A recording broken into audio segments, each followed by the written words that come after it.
अगर आप 99 परसेंटाइल लाना चाहते हो तो एक बेसिक कंडीशन है कि आपने पिछले 1.5-2 साल में थोड़ी बहुत पढ़ाई की होगी और आपका मिनिमम स्कोर इस समय 80 से 120 के बीच में बन रहा होगा।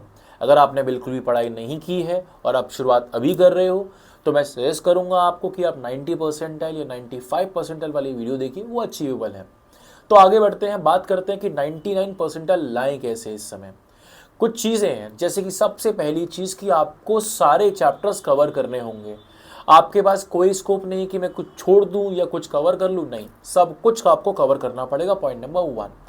दूसरी बात, आपको कॉन्सेप्ट में थोड़ा सा कन्फ्यूजन है हर हर चैप्टर के अंदर, हर कॉन्सेप्ट के अंदर। तो इसका सुधार कैसे करें? एक ब्लैंक पेज लो, उस ब्लैंक पेज पर एक चैप्टर के जितने कॉन्सेप्ट आप बिना देखे लिख सकते हो उस पेज पर आप लिख कर देखिए। फिर उस सारे कॉन्सेप्ट को जो आपने लिखे हैं अपने मन से, उनको आप वेरीफाई करो अपने नोट्स के थ्रू और सर्कल करो जहां पर आपने गलतियां की हैं, और ये भी सर्कल करो कि कौन सा कॉन्सेप्ट आप रिकॉल नहीं कर पाए। ये बहुत ही शानदार एक्टिविटी है, इससे आपके कॉन्सेप्ट में चार चांद लग जाएगा, मजा आ जाएगा आपको। ठीक है, समझ में आया? और जो कॉन्सेप्ट आपने नहीं पढ़े उनको शॉर्ट में, बिल्कुल शॉर्ट में उनको याद कर लीजिए और उनको ये देख लीजिए कब लगेगा कब नहीं लगेगा। डिटेल में घुसने की ज़रूरत नहीं है, बहुत ज़्यादा इतना वक्त नहीं है आपके पास। क्लियर?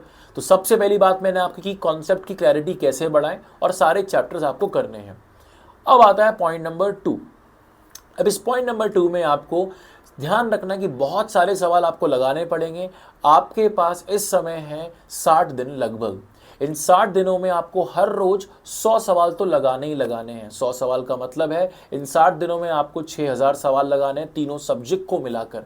मुश्किल टास्क है जानता हूं, लेकिन आपका टारगेट भी तो बड़ा है मेरे भाई। ठीक है, तो ये काम आप कर सकते हो। 10 से 12 घंटे आप पढ़ाई करो, बिल्कुल आपके 100 सवाल लग जाएंगे। ठीक है, पॉइंट नंबर 3, एग्जाम में जो आपकी मिस्टेक्स हैं उन पर आप काम कीजिए। सिर्फ ये वाला जो पॉइंट है ये भी आपको 30-40 मार्क्स का जंप बड़े आराम से दे देगा।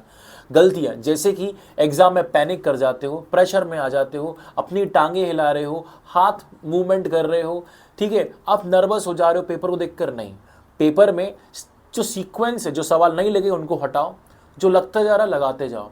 पेपर को राउंड्स में लगाओ, पहले इजी सवाल, फिर मॉडरेट सवाल, फिर सबसे हार्ड सवाल। इस तरीके से आप पेपर लगाइए तो पेपर में गलतियां कम होंगी और पैनिक नहीं होना है। तो अटेम्प्ट करने की आपकी स्ट्रेटजी आपको बनानी है बहुत सही तरीके से। तो इन 3 पॉइंट पर आप काम कर लोगे तो आपके 80 से 100 मार्क्स डेफिनेटली बढ़ जाएंगे। आशा करता हूँ ये वीडियो आपके लिए हेल्पफुल रही हो। कोई और प्रॉब्लम हो, डिटेल में कोई बात जाननी हो तो कमेंट बॉक्स में लिखिए, I will definitely help you.